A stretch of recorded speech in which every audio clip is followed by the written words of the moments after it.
Good morning, friends. Today we are going to learn a new poem. The name of the poem is Trees Are the Kindest Things I Know.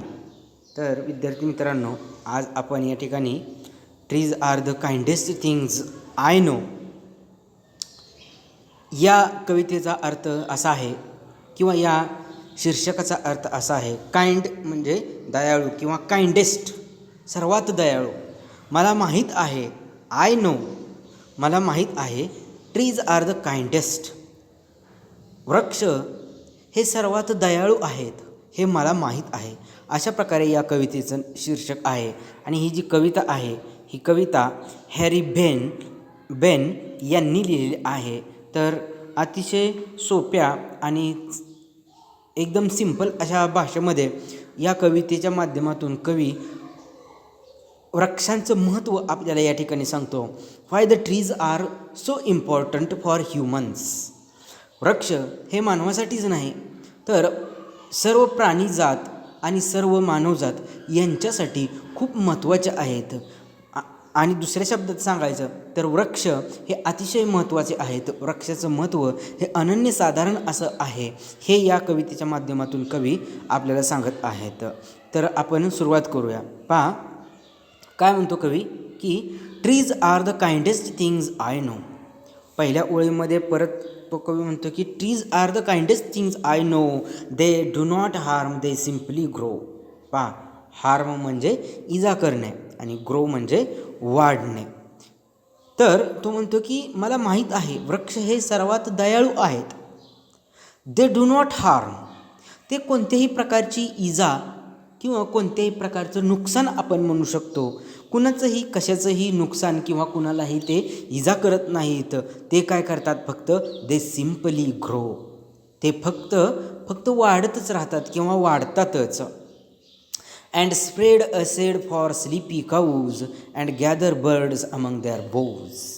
पहा, आता या ठिकाणी बोजचा अर्थ इथं दिलेला आहे. दुसरीमध्ये त्याचा अर्थ बोज म्हणजे काय, ब्रांचेस. त्याच्यानंतर बाकीचे ब्रांचेस म्हणजे फांद्या. दुसरेही शब्द तुम्हाला मी या ठिकाणी सांगत आहे. त्यानंतर हॅलोवन म्हणजे a festival in autumn observe in western countries. पाश्चिमात्य देशामध्ये या ठिकाणी साजरा केला जाणारा हा एक सण आहे. त्यानंतर बीम्स म्हणजे रेज म्हणजे किरणे. ड्राउजी म्हणजे स्लीपी म्हणजे झोपी गेलेला किंवा ज्याला झोप आलेली आहे तो. ललबाय हे महत्त्वाचा शब्द आहे यातला. Soft slow song to put children to sleep, त्याला आपण काय म्हणतो, अंगाई गीत. म्हणजे लहान मुलांनी झोपी जाण्यासाठी जे गीत गायलं जातं त्याला आपण अंगाई गीत असं म्हणतो. तर कवी म्हणतो दुसऱ्या कडव्यामध्ये की and spread shade for sleepy cows. आणि वृक्ष काय करतात, तर झोपी जाणाऱ्या गायींसाठी ते सावली पुरवतात. शेड म्हणजे आपण त्याला काय म्हणतो, सावली. ते स्प्रेड म्हणजे पसरवतात, ते सावली देतात किंवा सावली पसरवतात. And gather birds among their boughs, आणि त्यांच्या ज्या फांद्या असतात, त्यांचे ज्या ब्रँचेस असतात, त्याच्यामध्ये आपल्या जे पक्षी असतात त्या पक्ष्यांना आश्रय देतात किंवा आपल्या फांद्यामध्ये पक्ष्यांना सामावून घेतात. They give us fruit in leaves above and the wood to make our houses of. मग वृक्ष आपल्याला काय काय देतात. दे गिव अस फ्रूट, ते आपल्याला फळे देतात. पाने म्हणजे त्याच्यापासून वेगवेगळ्या या ठिकाणी वस्तू निर्माण केले जातात, औषधे मेडिसिन तयार केली जातात. म्हणून असं म्हटलेलं आहे की ते आपल्याला खाण्यासाठी, they give us sweet fruits, वृक्ष हे आपल्याला खाण्यासाठी गोड अशी फळे देतात आणि पानेसुद्धा.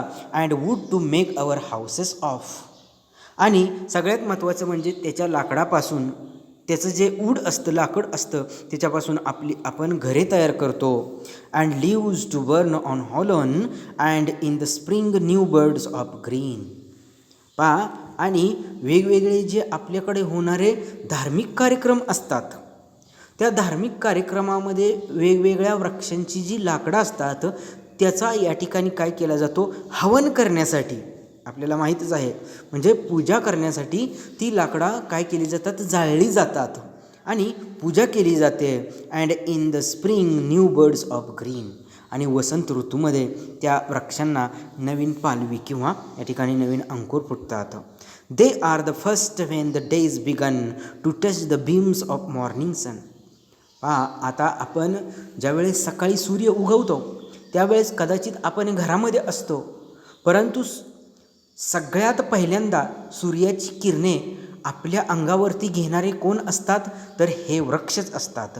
सर्वात सुरुवातीला सूर्याची किरणे ही वृक्षावरतीच पडतात, आणि म्हणून कवी म्हणतो की टू टच द बीम्स म्हणजे काय, तर किरणे.